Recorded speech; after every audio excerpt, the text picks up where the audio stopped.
Welcome, everybody, to another episode of the One Up XP Show podcast. And today I get to bring you a very, I guess you can say, I'm a fanboy of his. Like, I understand that people will see me on TV and, they stop me. Oh my gosh, you're the weatherman. Or, I've actually had people say you're the streamer. I was like, hey, cool, that's awesome too. Well, this man, we watch, me and my wife watch on a regular basis when PUBG events are happening. I'm talking about Matrym, the caster, who is broadcast as well as doing many other games. And he is joining me today. Matrym, thank you for joining me, brother. Matt Oates, if you know him that way, but esports caster and analyst. Thank you, brother, for taking the time out and talking to me about your side of esports.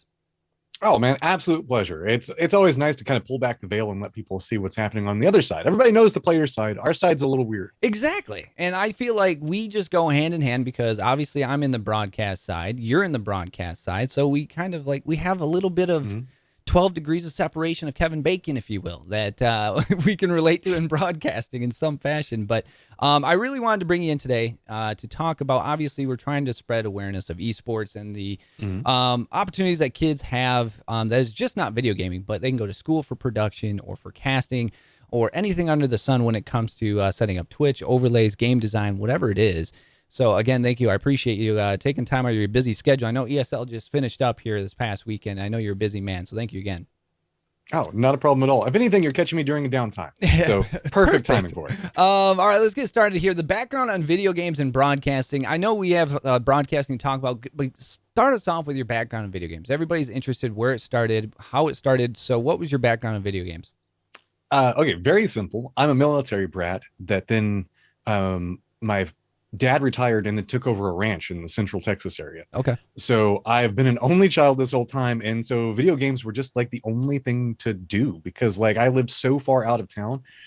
The high school I graduated from had a population 3,000 and I lived 20 minutes outside of that. So you can imagine not a lot of socialization. So things like Final Fantasy games, anything that was long form and didn't require internet, right? I just played a ton of. Yep. And then the internet came along. EverQuest came along, MMOs came along, Halo came out after that. It was just a progression, is something that has just always been a part of my life. Went to school then for video game programming and design. Nice. Then ended up stepping away from that and doing a more, I guess, business official kind of desk job using everything I learned from that. And then kind of transitioned to that into esports as it followed later on. It's just I've kind of bounced around in a whole bunch of different areas, but video games has been one of the kind of core consistent aspects of my life all the way through. Yeah, you just basically put everything that we're trying to prove with this podcast is there's so many different avenues wrapped up under video games and esports. And, I have proven this fact over the last few years with streaming and then getting into an org and then going pro and then being a manager and then content creation. There's so many different avenues that you might not expect. But when you go down them, it's like, man, this is awesome. And you realize that there's so much more to it than just, playing with a stick or a mouse and keyboard, which is always fun. So you mentioned that you went to school for video game programming. What kind of drew you to the broadcasting side of it? Was there a reason why you kind of left the programming behind? It's kind of interesting. Okay. So I went to college off of a theater and debate scholarship. Oh, okay. Ended up getting a scholarship in each one of those. So I used that to then go and start learning more about programming, that style of stuff. Then found specialty classes for video game design, where you start studying also different things like how to make bullet drop work and all that type of stuff. That was kind of more nuanced kind of side classes in addition to just basic programming classes. Oh, that's pretty cool. Well, at the time, I didn't know much about esports. It was more just a getting involved kind of situation. And I started taking classes specifically tailored because I tried to apply for BioWare. And they were like, hey, try taking some of these classes. We think that it'll help you improve in the areas that we want. And so that's what I was doing. Right. I lived the Texas lifestyle, got married young, had a child young, then got divorced young, but then got custody of my daughter. Right. Nice. So here I am. I'm a director of IT for a company, and I just have every night free. Well, I've always organized events, and that's always kind of been a thing. I was always the house that everybody came over to, always planning stuff, things like that. Right. That's kind of the nature of the beast. So I started watching more and more esports, then started trying to organize because I was like, okay, well, I know production because, again, off of the theater and debate scholarships, I had to take theater classes and TV production classes and all that other stuff. And all the video game software and all the, I guess, streaming software. I mean, a director of IT. It's not like I couldn't figure that stuff out. Right. So I just kind of combined my knowledge of the two of them and started helping run production on shows. Every single time I would run production on it, everybody would be like, Matt, why are you not casting? Listen to your voice. You're perfect for this. You should be doing it more. But I was doing it as a thing because my daughter was asleep at the time. So I was like, well, I can't yell and scream while my daughter's asleep. I don't want to wake her up. And then it's kind of funny. I got into a new relationship, got engaged, and my now present wife said, hey, this is something that you care a lot about, and I want to start helping you pursue your dreams. So before I proposed, I started looking for gigs and starting to do casting and esports work on a more professional basis. Right. The same day I got my first paid gig, the first offer for it, is also the same day that I proposed to my wife. We were down in Florida and I had already made the plans to propose to her, but then I got a call and somebody was like, hey, we saw your resume and we want you to do this. And so I just immediately finished that call, went for a walk on the beach, and then proposed like just a few minutes afterwards. So double esports celebration. has been intangible. Yeah. It's just tied into my relationship through and through now. That's awesome. And my wife is the same way. We're the same way with each other. It's like, if you have a dream, do it, pursue it. You got to find that right person that will not only help you get to your dream, but also cheer you from the sideline to get to your dream. Like, and that's what I love about stories 100%. Like that. And my wife was the same way. She knows that I'm very passionate about video games, and I have a lot of passions, weather being one of them as well. And she's the same way when she loves books, and she wanted to be a librarian. She wanted to get masters, and she ended up doing it. But you have to have that support system, and it just makes it so much better in so much fashions. I'm hats off to you and your wife. I love that. Games. I live both worlds. I will say support systems are vital for anything along these lines. When you have somebody else that has your back, man, it changes everything. Let's get into some of the achievements that you've had over the years. I found this very interesting. You helped build the semi-pro Overwatch League, correct? Correct. This is true. A lot of the big players for the Overwatch League kind of got their start in some of the leagues that I helped build. It was that was the third game I started working on, but this is where I started being a lot more forefront in production styles and things like that. There were a lot of the Gosu weeklies that were occurring at the time. If you're a big Overwatch fan, you're going to know what I'm talking about. That was back whenever Hex and ZP were doing the casting, and it was like kind of the start with a lot of those teams. While that was going on, before the Overwatch League had started, there wasn't actually a lot of semi-pro that was going on. We kind of ended up in this weird middle ground of we knew something big was coming, but nothing was really happening at the time.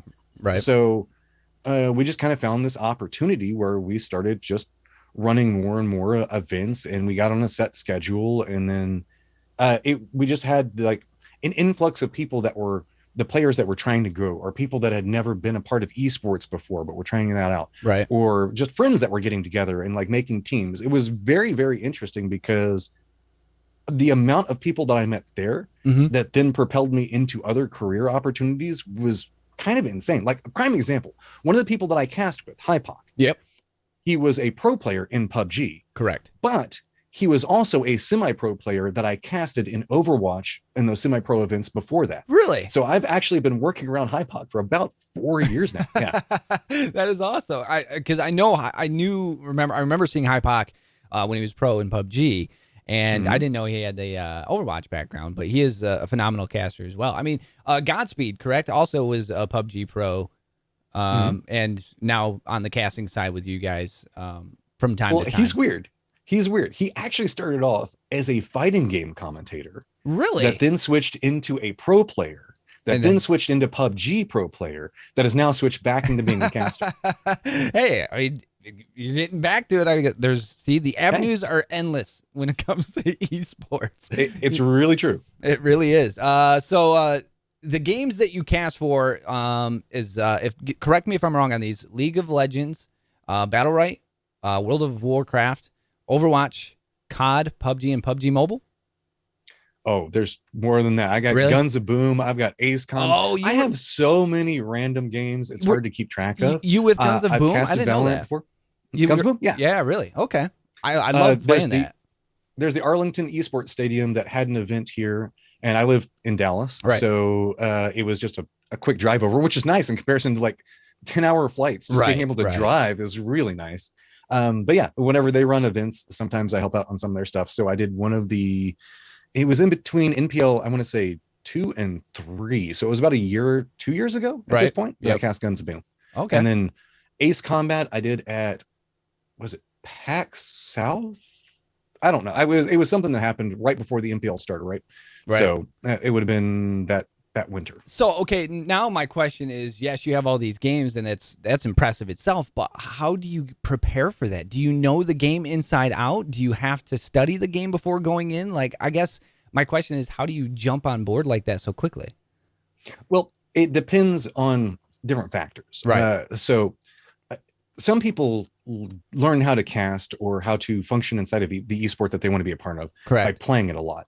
I don't fall into that category. Okay. So much. I'm much more of I still lean into the video game programming and design knowledge than I have. Okay. So what I do is I look for what are the win conditions, what are teams trying to accomplish, what is the goal that they're trying to get there, and what are the strategies that they may be using to do so. Right. Then once I start trying to map that out, I start talking to players more, try to get more of their insight, what they're after. Some events, it really just depends on the event. Like there was one event that I worked on that was Broadcaster Royale, which was just streamers playing against other streamers. Correct. That wasn't let's deep dive the analytics of how all of this works and are they making the best play at the time. That was more just like, bro, this is fun. Let's have some blast with it. Kind of situation, right? Right.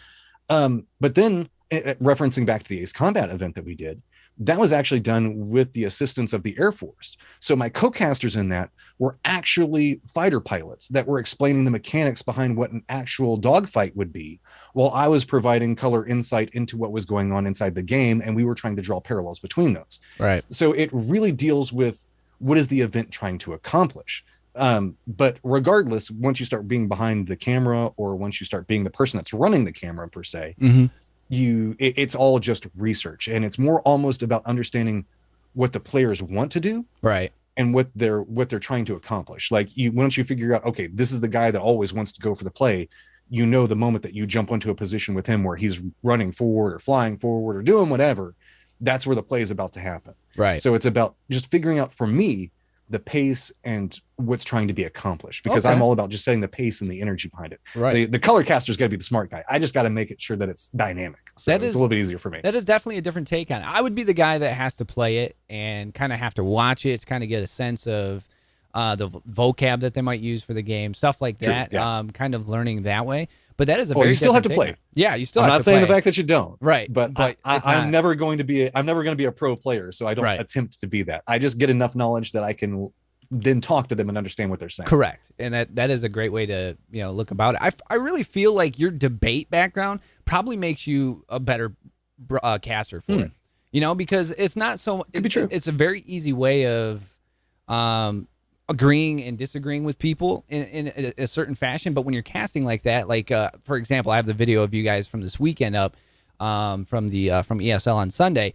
But like, you guys have a very you have a very smooth way of delivering back and forth and answering questions that might not be so simple, but you do it with ease. And I really feel like debate, from everything that I've done with in debate, which is way back in high school, but it feels like it goes hand in hand with your broadcast in many ways.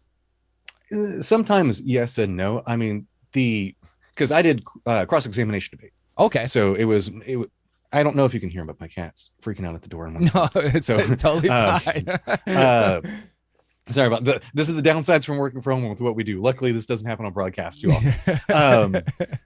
But cross-examination is actually probably what feeds my studying style more than anything else. I just like to deep dive information stuff. But I do say that whenever it comes to working analyst desk, those skills do come in quite handy. I never really thought about it in that factor, but yes, just being able to say, this is the point I want to make, and I have 10 seconds to make it. So here is very pivotal to this style of work that I don't think a lot of people think. They think it's a lot of talk, fill the air with as much as you can. Right. You don't want really, that it's about trying to be as consistent and hit very impactful points as fast as possible. Correct. Because I mean, and what I found in broadcast is there's times where 5 seconds or, a second, 2, 3, maybe 4 seconds of dead air is needed. It kind of, it makes that atmosphere feel better in that situation rather than just firing it off and getting through what you want to get through.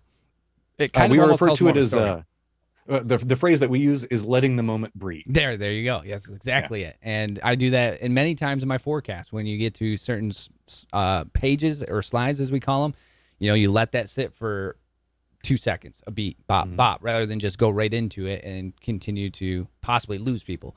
You just let the whole section of the forecast breathe and then get into, your daily forecast for certain areas. Now I'm getting caught up in weather. Geez, what am I doing right now? I guess the being concise factor, the best example I can give you on that one is with the nature of the beast with esports, especially in like battle royales where we're trying to get 64 players into a lobby. Right. There's not like a hard set time frame. It's not like that like you're going to have this much time on the analyst desk, and so you time it all out. Right. The amount of times that somebody's prepping a question, then we'll hand it over, and then you hear the producer or the director be like, pass to in-game casters in 20 seconds. And now you've had a question just thrown at you. You're like, I have 5 seconds to answer the question. That was a very long, very intricate question. And you have to be like, and pass it back. So that way the host can pass it back. Right. You have to have the capability to flex in a lot of different ways that I think that, yeah, you're right. The debate probably does help quite a bit.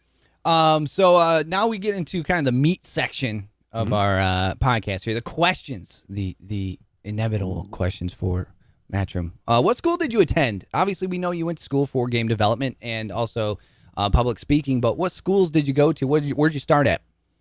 I started actually at Baylor. Okay. Stepped away from it and then ended up going to Tyler Junior College, who at the time had the video game programming school that BioWare directed me towards. Okay. And then transitioned from that after being in several things that probably assisted in my public speaking capabilities, and then switched into University of Texas at Arlington. Okay. And that's where you got your degree in. What did you have your degree in? It was actually, I gear shifted up and then started working on public relations. Oh, okay. With a minor in video, and a minor in programming, because they didn't have a video game program. Got you. And I was like, usually I blanked on asking you that question when we sat down and talked. Usually what I do with all my podcast guests is I always sit down with them for 5 to 10 minutes, just because it makes us feel way more comfortable. And these people I've never met in real life, and I've never met even talking like this. So I usually go through these questions. I totally forgot. I never asked you what your current degree is. Well, it's weird because, like, again, it's amazing that I stumbled into this job. Right. But whenever you look at my history, it's not surprising. Right. The whole reason I switched into public relations was while I was at the junior college studying video game programming, I got elected to be the Texas president of Phi Theta Kappa, which is the honor society. And then I also, the best way I can describe it is, ended up being the governor of the community college student senates in Texas. And I was both of those at the same time.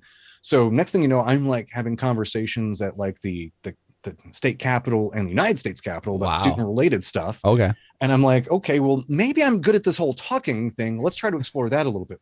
Right. So it shouldn't surprise anybody that I ended up in a job talking about video games. Right. Yeah, exactly. And that's the same thing as I find even in some of these broadcasts or podcasts that I do, is sometimes I'll take over the conversation. And it's just like, I mean, I talk for a living. I have a 4.5 hour TV show that, I talk every 5 minutes for 1 to 4 minutes. So of course I like to talk. That's one reason why I stream so much. I like to talk, and people walk in. Hey, let's talk about this. It's very easy to do and get lost. See, we're already doing it. Do you always want to cast, whether it be esports or traditional sports?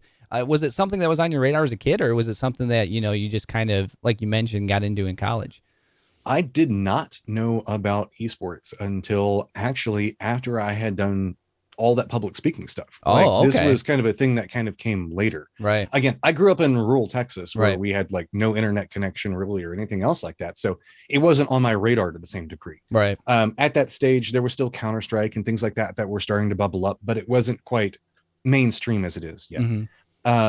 So no, this was not intended in the slightest. It is kind of funny though, because I do have a friend that was a commentator for like baseball and football and stuff like that in high school. Okay. And that's what he did want his job to be. Right. And I never thought of making a comparative thing. Like, I like sports, but I was never like super gung ho about it. I was like one of those people that would like I am one of those people that would like watch the Super Bowl, and that's kind of about it. Right. Yeah. Thing.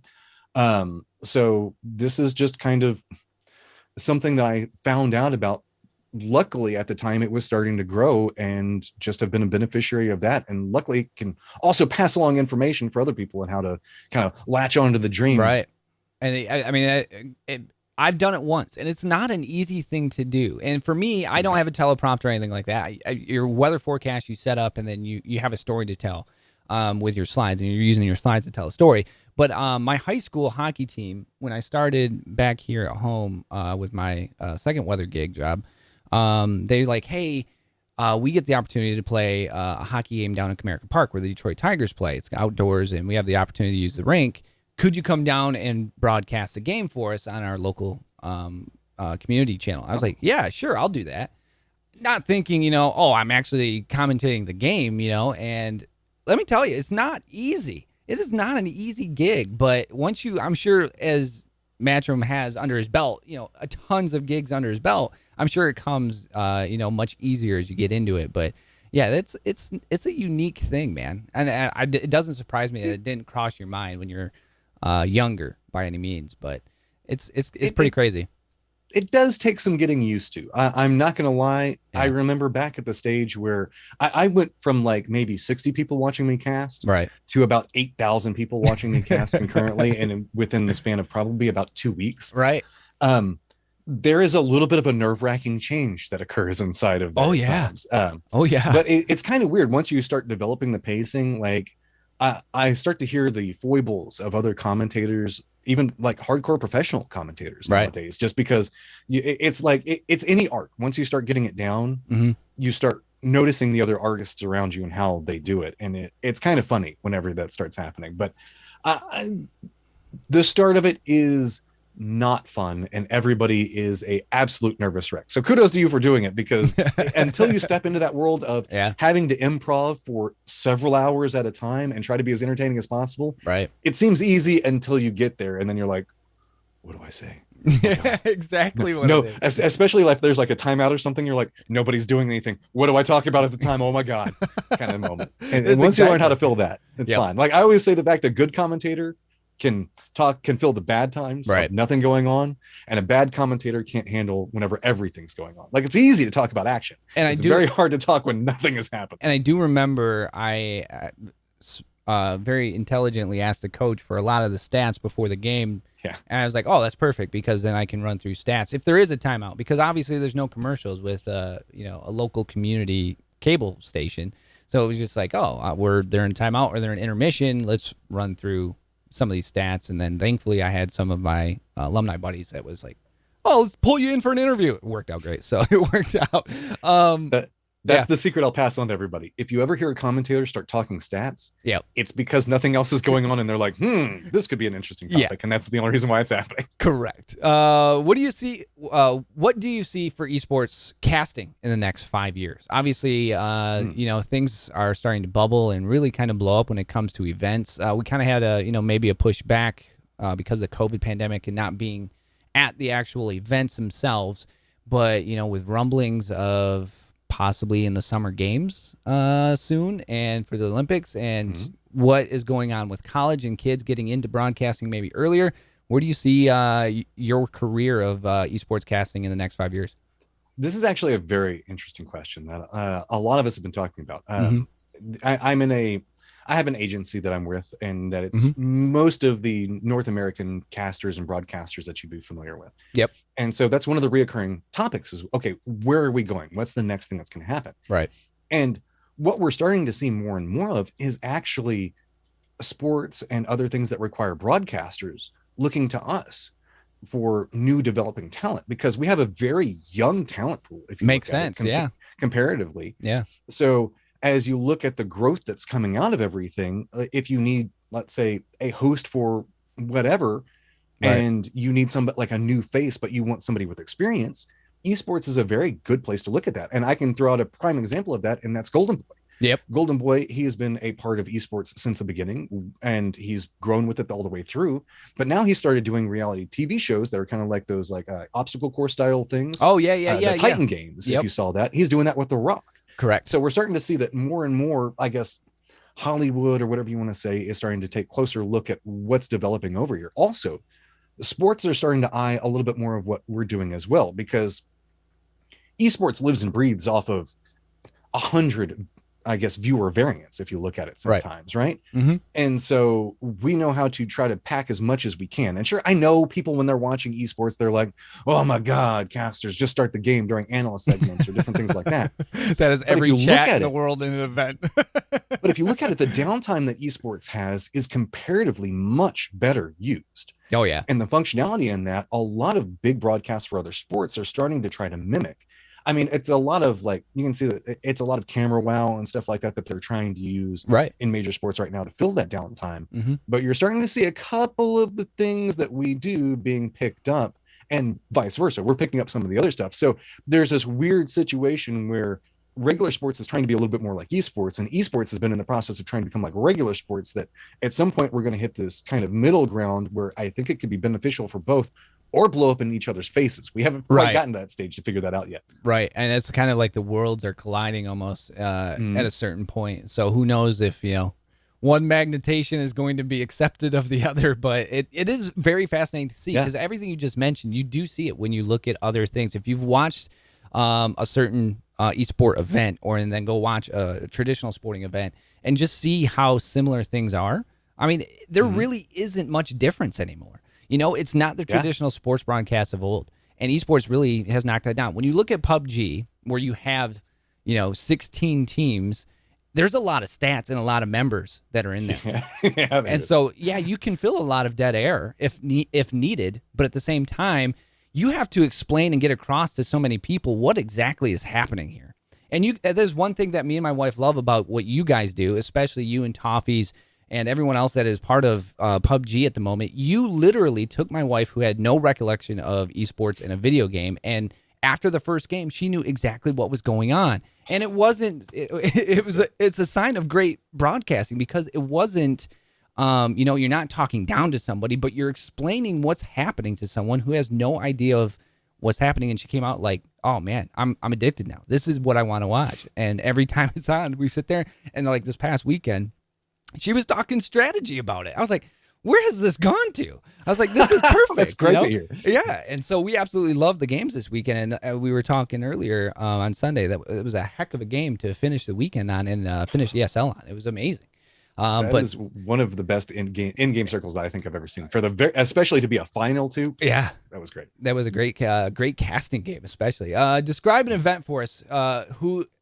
Who's in your ear? So obviously, like when I'm on camera, I have an earpiece in, and the producer can get in my ear, the director can get in my ear, basically for time cues and whatnot. But describe an event for us. So obviously, who's in your ear? Do you have a script? What aspects of production do you deal with? I'm sure you deal with everybody that's in the back pushing some buttons, and I'm sure you have a magical voice in your ear telling you, "Hey, wrap it up," or continue, or stretch. I'm in a weird category, right? Okay. It depends on the role that I'm in at the time. All right. If you're usually like the host, which is kind of the person that starts off the show, correct, and is the one that pushes the ads, you get a lot more producer director conversation that's happening in your IFB, or I guess feed that's going into your ear. Correct. Whenever you're more in the analyst role and kind of just being the desk talking head section of it, right, you do get some of them that are thrown your way, most notably like for calls for time and switching, like I was referencing earlier. But I'm in a little bit more of a, I guess, comfortable position where no matter who I work for, because there are a lot of different production companies, everybody kind of knows that I know how to do what I'm going to be doing. So they just kind of, whenever it comes to in-game, let me do whatever I want. Whenever I'm in-game, nobody is talking to me other than to say, hey, throw it back to this other thing or throw it to a commercial break. That's about the only things that I get there. Okay. Now, if you're host, again, jumping back into that is a lot more difficult because that's maintaining timings, that's maintaining a run of show. Correct. That's making sure that you have practice verbatim the ads that you're going to be saying, because these sponsors and stuff like that, if you mess up the exact wording that they have is gone through like legal and their advertisers and everything else like that, you got to say it word for word, otherwise they're going to get mad. Right. So there's a lot more referential work. It's a lot more, I guess, tied down. Like I guess the way to look at it is like the host has to be a lot more, I guess, witty and conversational, kind of what you're doing right now. Right. And then the analysts kind of get to do what I do and just kind of respond to questions and hold things through. Right. Kind of like what Toffees did for you guys on Sunday. Yeah. And then the in-game people are just about telling the story that they see that's in front of them. Right. And the quality of that caster in game is just how well do they tell the story. Right. Gotcha. Yeah. I mean, that's essentially pretty much what I had figured. We just had to get it out on the podcast there No problem. but yeah, that is definitely when you look at the three different aspects of it, because the video that we have below here is you analyze being an analyst, essentially. Toffee's on the far left of the screen here. I think far right of the screen. I'm backwards because, obviously I'm looking at a screen. He's basically the host in it, and I don't have the volume up. So he's asking you guys the questions. You guys respond back. And then coming up here in a few minutes, they send it over to Porosaurus and who's hosting or who is commentating? Hypoc, that's right. I'm guessing. Well, I don't know. We changed it a lot this weekend. It was. I think it was Porosaurus and Hypoc. But they commentate the game, and then at the end of the game, obviously when the game is over, they send it back to you guys, and you talk about essentially what just happened and more breakdown of the event so far. So it is a well-oiled machine when you put all the parts together. So I definitely hear you, understand what you're saying when you're in Toffee's spot. There's a little bit more voice in your ear than, say, as an analyst or as a broadcaster. Now, it should be noted that we do a lot of run-throughs in rehearsal. Like, do you? Okay. We're usually there about, I would say, 3 hours-ish on average. Depending online is usually about 3 hours. Right. Sometimes if it's like a LAN event, you can be there the day before and like several hours before it starts up. Right. And that's all about getting timings, making sure that the passes are clean, coming up with conversation topics, getting a rough idea of where you want to put, like, let's say stat slides, those are types of things. Right. That's all kind of mapped out. But I wouldn't say it's super rehearsed, but it's more like blah, blah, blah, blah, blah, blah, blah. And then we're going to do this and blah, blah, blah, blah, blah, blah. Right. And we're going to pass here. It's kind of like that. Yeah. Essentially, like if anybody listening to this understands or knows Saturday Night Live, there's run-throughs. You need to know essentially what you're doing, so it's not completely a dumpster fire in some cases. So, I mean, I understand that 100%. So this is the last question I have on here. And like you said, you didn't have much of a background as casting as a kid, but who's your inspiration into casting? Whether it was somebody that you saw on TV or somebody that you look up to now, but who's your inspiration for it?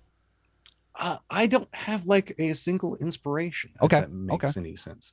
Whenever I was getting into it, I was watching several different esports, most notably League of Legends is kind of right. I started with CSGO and I was watching a little bit of Halo, but then I kind of just transitioned in. Coming from the fact that I'd done a lot of public speaking beforehand, I didn't like zero in on one person. Right.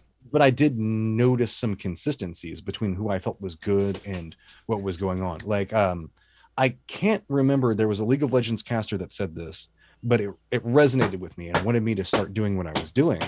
They said the fact that I love working in esports because what I get to do is I get to be that friend on the couch with somebody that's watching this alone and sharing their excitement and explain to them why I'm excited.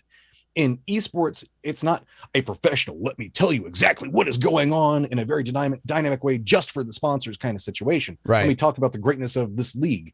Instead, it's, hey, dude, can you believe that just kind of happened? Like you're the friend of the person that's probably you're in a situation where you get to watch with somebody that you love and you care about, and that's great. But a lot of times that's not the case. Right. So I like just being the friend of the person there. And once I got that, I was like, hey, I'm kind of home by myself, don't have anybody to talk to. This is something that I could actually do as well.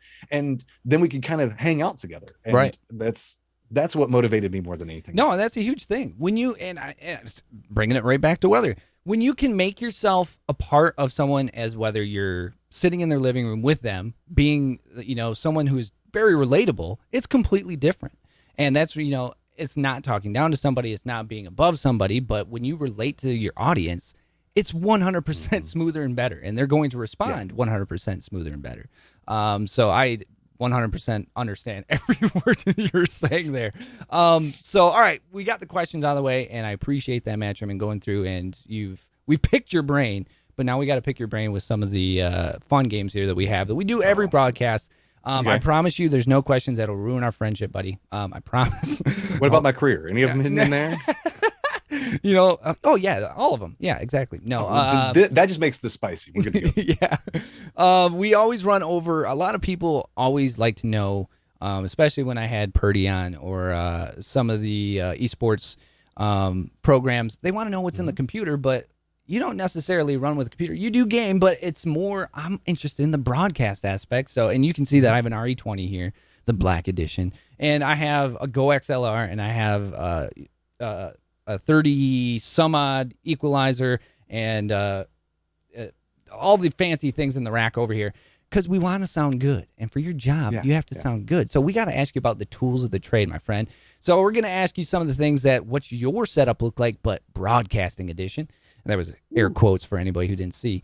But what mic do you prefer? Because I know you have a lot of them probably, but what mic do you prefer to cast with? I actually have a box of different microphones over here, depending on the software that they're bringing in the audio with.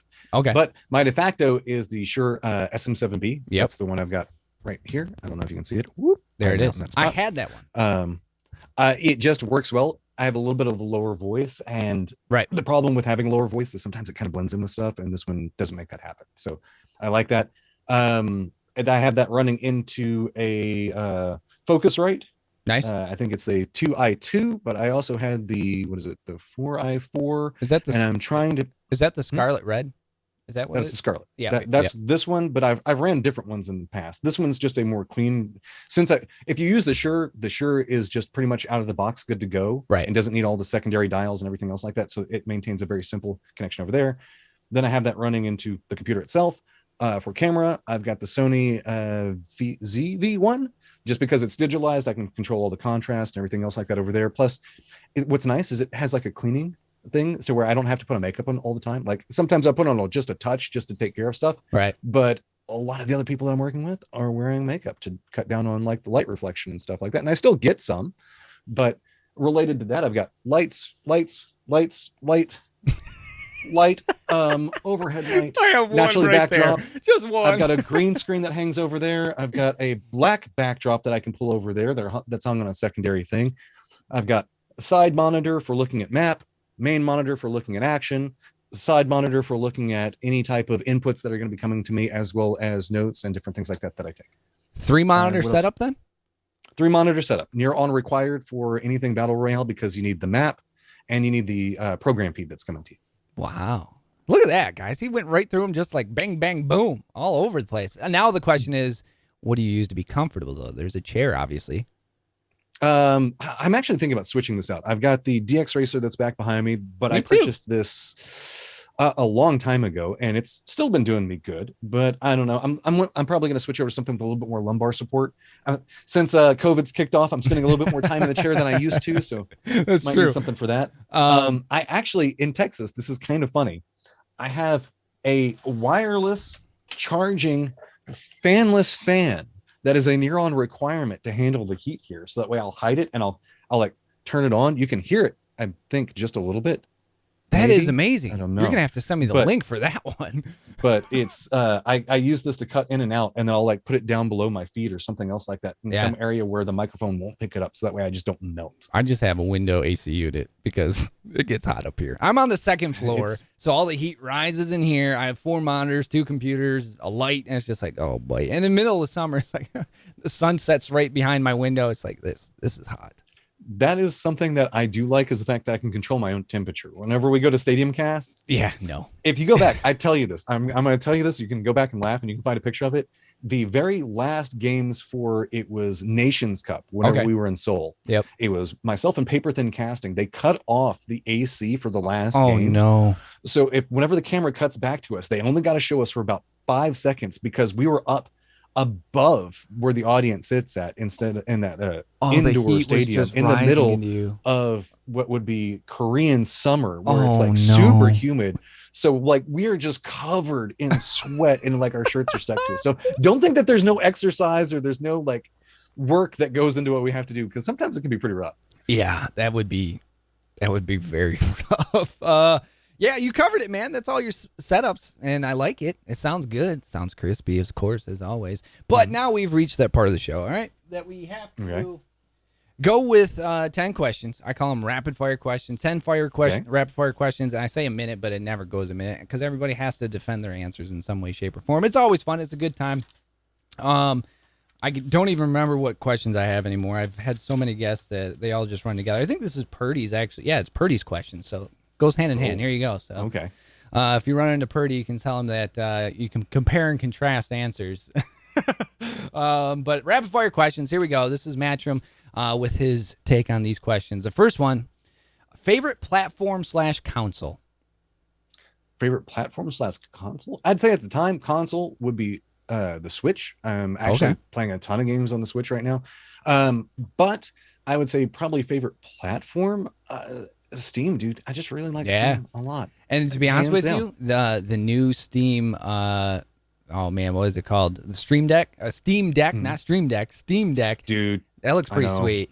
I just watched Linus's video, Linus Tech Tips, and it moves. It actually moves with the game. Like that's how you can set it to visualize. So like a mouse. I was like, that's wild. But it's essentially a base PS4 in a mobile form. I have no idea how long the battery life on that's going to be. They that's said my anywhere only concern from with it. 2 to 8 hours. See, I don't play games. I play like very heavy games. Right, me too. I would say that would. It's probably like I don't see like playing PUBG, that thing lasting for 8 hours. No, I feel like I'm gonna like. There's no like subtly playing this on the plane while flying from place to place kind of thing. But but it'd be pretty cool. I mean, taking your Steam library with you anywhere. I mean that is legit because I have so many Steam games. Favorite game of all time. Favorite game of all time. It's a tough one. What was it? Chrono Trigger. Attaboy. That seems like a fan favorite of, what this generation calls us boomers. But yeah, that always seems like we love that game. RPG with a lot of replayability. Remember? Yeah. Rural person, didn't have internet, didn't have anything else like that. One game that I can play through a whole bunch of times with multiple endings. Exactly. That's what you want. And then the internet came along and then said, hey, look, we have friends. I mean, if you want to throw it a little bit more modern, I have to put PUBG in there naturally, but also Final Fantasy 14, really good. Yeah, a lot of people have said that. Just know that there's a meme with free to play and everything else like that. I probably said that.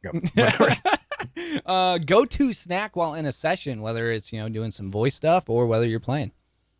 Anything Reese's related. Usually it's Reese's sticks or fast breaks, and if I feel like I've been having too much sugar that day or whatever, Cheez-Its. Hashtag not an ad. But yeah, that's Cheez-Its was mentioned. Who said Cheez-Its? Somebody said Cheez-Its. Cody Elson, Evolve from Northwood University. He's director, owner of used to be Fable. It's really good for just keeping you stabilized. Like I keep vitamins next to me and then a couple of like light snacks for like long sessions. Yeah. Because again, sometimes we're casting or sometimes playing for several hours. I mean, we just had the New World beta, and I'm a huge MMO player. I think I put in 80 hours over closer to 100, and that amount of time that it was up. So, Cheez-Its, having things to help keep you sustained. Yeah. Also, finger exercises, guys. You trust me, as somebody that's getting older and has worked on computers my entire life. Yep. Stretch your fingers, otherwise it's gonna suck. Yep. We're getting to that point in our lives, man. They crack every time they move. Favorite TV show / movie. Ooh, you're gonna judge me. Oh, am I? One Piece. One Piece. Is that a TV show? Anime. Oh, he's an anime, guys. Now, see, here's the thing, okay? Growing up, Dragon Ball Z was my bread and butter. Like, and when I got into college, I kind of lost track of a lot of anime. And now it's such a resurgence. I have not taken the time to sit down and watch anything. I think maybe Airbender, but that's as deep as I get, unfortunately. I'm a graphic novels guy, so like the animated Batman series, X-Men really animated series, like those are my bread and butter. Teenage Mutant Ninja Turtles, like that's kind of what I gravitate to. But anime's never been my cup of tea. See, that was my gateway into anime. Oh, okay. I kind of liked Dragon Ball and stuff like that. It was pretty good, but then like the Frieza fight. But what I was always like really big into fantasy books and stuff like that. No surprise. Gee, I work in video games. I like RPGs. Final Fantasy. But it's weird. Like I wasn't expecting I just started watching One Piece just because again I was a director of IT. I could second monitor something and I just leave it on the side. And I burned through just near on everything on Netflix. So started watching anime, and dude, it was way more deep than I thought it was going to be. And then again, whenever I met my present wife, I was in the process of going through a really pivotal part of it. And she came over one day and she was like, "What is this?" And her first anime watching was One Piece. So again, another little bonding moment, but it's got 1,000 episodes for a reason. It's really good. Oh gosh, it's got 1,000 episodes. Darn it, Matrym. Now I'm gonna have to start it. Just read it. You can read it faster. Read it faster. What about movie? Favorite movie? Ooh, that makes it a little bit more difficult. maybe Matrix. I don't know. Hey, that's right up Hmm. my alley. I like There's a lot of Matrix. really, really good ones. Interstellar. I like Interstellar a lot, but I don't know. Like, whenever I think of like favorite movies, I try to think of something that is like reshape, or like, I guess, favorite anything, something that's kind of reshaped the way I think about something. That's why I can kind of think like Matrix, Fight Club. I like more of those melt your brainy kind of things, Right. if that makes any sense. Memento. Um, do it. Memento. Have you seen that Memento one? I did like a lot. Yeah. I feel like I'm forgetting my actual favorite movie though. Like, it's gonna come to me later. I wasn't expecting this question. Inception. No, not Inception. I do like it, but no. I feel like it's older than that, and it's nothing. I Hey, keep wanting to say something like Star Wars, but that's not it. you're Starship Troopers, right? yeah. Starship Troopers. This is a good movie, but man, when It I is. watched that for the first time as a kid, I was like, "What is this?" As a kid, that's not a movie you watch as a kid, but okay, I Yeah, take it to you. I I respect did. it. I did too. So Who do you watch, pro or streamer? Like, so who do you go to if you watch a stream? it depends. Like, kind of depends on my mood, honestly. Like, I tend Right. to like if I want to, I love pro players, but Hmm. sometimes, let's be honest, they're not always the most entertaining. Nine times out Correct. of 10. I do have Correct. some streamers I absolutely love to watch. You keep mentioning like Purdy. Whenever Purdy streams, and whenever I play with any of the TSM guys, they're Right. a blast. Sometimes we play. It's been a while, but I think like a month ago we've all played like Among Us and some random games together. Oh, that's cool. But I really enjoy watching Shrimsy and Tiggleton's Yeah. streams. I think that they're both very fun and informative at the same time. But if I just want to do something like, I don't know, mindless and fun and just want to kind of laugh, Yeah. like, I enjoy watching Disguised Toast. I enjoy watching Tim the Tatman. I think that's really, Yeah. really good. Yep. And one of my favorite streamers is actually Co Carnage. I like I love just Code too. Yeah. he's just very chill. He's Yep. nice, very welcoming. He plays a lot of different stuff. I don't know. It's just he's developed a very nice community that is just fun to talk to, and Yeah. not all streamers have that. No. Not all streamers do have that. There's definitely some streamers that the community is a little more toxic than others, but True, you true. definitely know when you find a community that is right up your alley. It feels like home. Favorite pro team as a traditional sport? Are you a Dallas kid? Favorite pro team as a traditional sport? That kind of changes. I tend to follow more players than I do Okay. anything else. Like, as a kid, I lived in Texas, but Right. I was not a Cowboys fan. I was much more of a 49ers fan. Oh, little Montana But action. and then I became, I don't know, like, it's kind of hard to say. If I had to pick, I would probably say the Mavericks. Okay. I just tend to I enjoy going to the games there. Yeah. Rangers as well, but just because they're close. Right. I don't I I'm a professional caster. I'm not allowed to pick favorites. I'm not allowed to have bias. I That just is like true. plays, if that makes any sense. That's why I put traditional sport at the end of it, because I'm like, pick your favorite, esport pro team. No, I can't, I can't do do that. that. It's like I like, a prime example is if you were to ask me like who your favorite esports team is, I Right. couldn't do that because I have specific players that I Correct. like a lot and that I Yeah. respect. And it's kind of the same thing with traditional sports as well. But I'll be honest, the more I've had to work the more I've had to work esports, Right. the less I've been able to watch regular sports. Right. Exactly. And your schedule is always full, so that's totally understandable. Cat or dog I've person? worked like the last 2 Super Bowls. So yeah. Cat or dog person? I lean dog, but we've got both.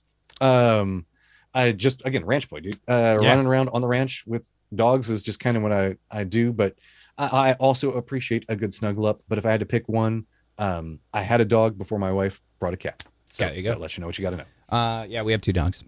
Dream car. Ooh, that's a good one. I don't. See, I've played around. Like, I Right. used to have like an RX 8 and stuff like that. I would probably say a nice, probably late 90s Supra, or maybe a nice Stingray Corvette late 70s model. Either one of those. Like, I tend to like older, like dynamic looking cars. Right. Like, new cars are fine too, but give me something with 68 Stingray or 70 or 68 Camaro, like those. I can tell you exactly the remake of the Thomas Crown Affair, the car that he drives whenever he's on the island. I don't remember the exact year that it is, but Right. just look that up and you'll see, and you'll be like, yeah, okay, I like that. Okay. I think I might change this question to your first car. Like, I think like a Well, first car for people would be very interesting too. I didn't have a first. My first vehicle that I had was actually a motorcycle because Oh, there you because I was a farm boy and I Right. was involved in theater and debate. My dad was like, "We got to get you something more manly." So I had to. I was also in band, by the way, so I had to strap a saxophone onto the back of a motorcycle, drive home 20 miles on dirt roads to make it back to the ranch. You better hope it's not raining, boy. Yeah, lived through that life quite a bit. All right, number 9 is kind of out of left field. This one always it's funny answer, but it always gets some people's wheels turning, whether they think it's a dumb question or not. Would you rather be attacked by one horse-sized duck or 100 duck-sized horses? Ooh, this is the old Reddit tried and true question from back in the day. Exactly. Duck-sized horses. Or one horse-sized duck. I would have to go with duck-sized horses. There you go. Because if you look up anything, like just look up about real facts about ducks. It's a YouTube video. Yeah. And you will understand why I say what I say. That's all I can say. Purdy answered that question. He's like, 100 size or 100 horse-sized ducks because I'll just climb a tree halfway and I'll be all right. There's logic with that. Like I wouldn't want to be kicked by a horse-sized horse. That would suck. No, not at all. But again, we're trying to maintain a family appropriate show. Right. Just watch the video and you'll understand why. That's all I can say. Last one, Matrym. Anywhere in the world, where are you going, brother?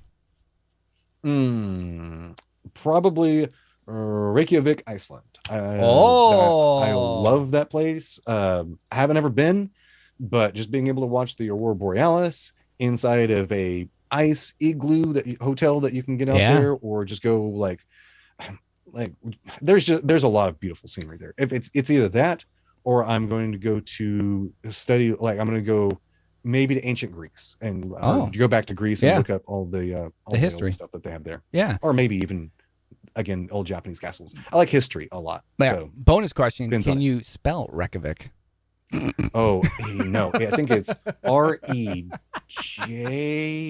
No, that's about as far as I can make it. Oh yeah, Reykjavik would be awesome. I had an infatuation with Iceland when I was a kid, or maybe it's so it spawned from Mighty Ducks because Team Iceland, and they're like Greenland's full of ice and Iceland's very nice. But it was like Iceland, man, I want to go there. And to anybody watching that doesn't understand what we're talking about, go watch The Secret Life of Walter Mitty. Like half of that movie takes place on there. Yep. It's beautiful. It is just gorgeous. I had a hockey teammate in college. After school, he went and spent 2 years studying icebergs in Iceland, which in Greenland. He was back and forth, but he learned a lot about the age and ice age and everything like that, and it was like, wow, Jim, that's pretty sweet. You got to do all this stuff in Iceland and Greenland, and I was like, here I am in North Dakota being a weatherman.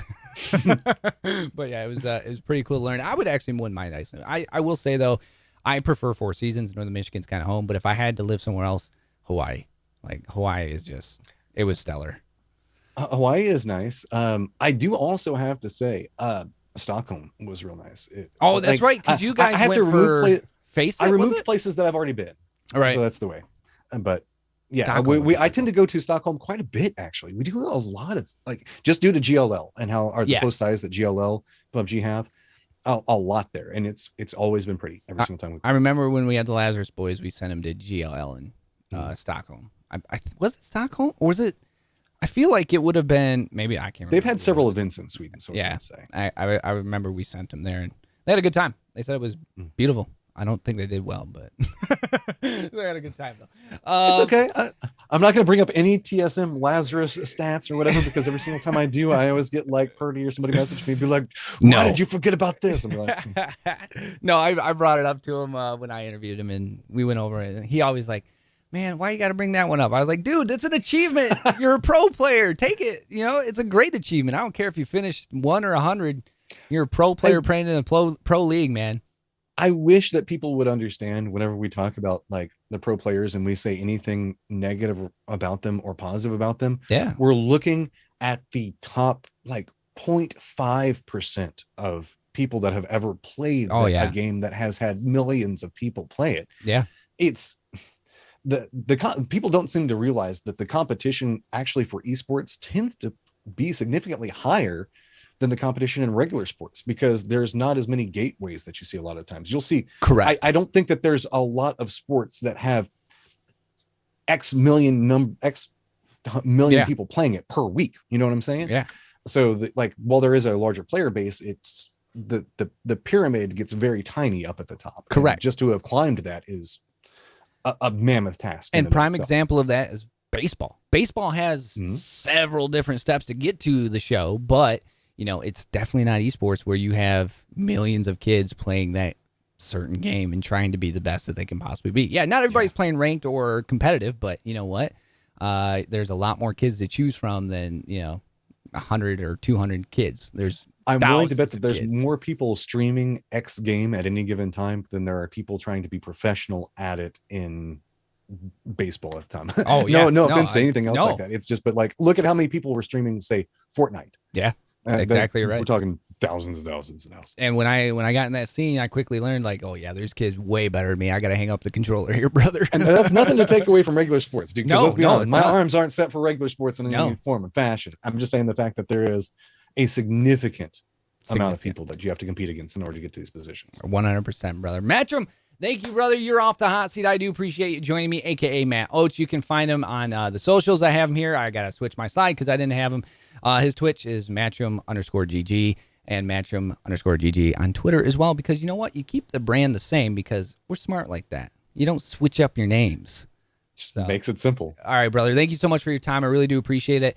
You have a wonderful day, and we'll have you hopefully back on sometime soon, and we'll talk some more broadcasting and esports, brother. Thank you for having me. I had a ton of fun, and hopefully talk to you soon.